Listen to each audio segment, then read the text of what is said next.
I had to bring you way out here in the woods today because there's a very special plant that I've wanted to showcase for quite some time. It was one of the first plants I ever learned during a summer internship I had in the Cherokee National Forest. And since then, if I'm ever out on a hike or in the woods somewhere, this is a plant that I always seek out.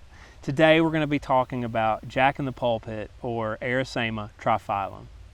Jack-in-the-Pulpit is an excellent native woodland plant. It's native to many parts of the United States and Canada, and it's hardy in zones 4 through 9. Jack-in-the-Pulpit prefers moist, well-drained soils with high organic matter. So when choosing a site for this plant, think of what you might typically find growing in a forest floor.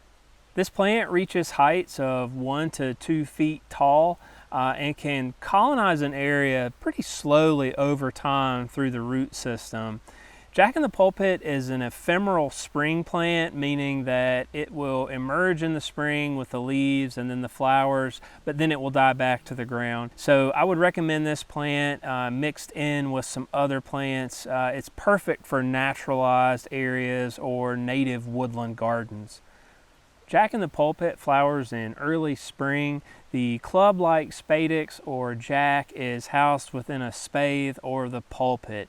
In late spring or early summer, before this plant dies back to the ground, it will produce bright red berries that are attractive to foraging wildlife. You know, for me, Jack-in-the-Pulpit will always remain one of those plants that I just look for when I'm out on a hike sometime.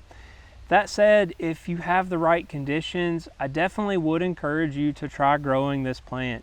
Jack-in-the-Pulpit is a fantastic woodland plant that's sure to draw attention to all garden visitors during the spring season.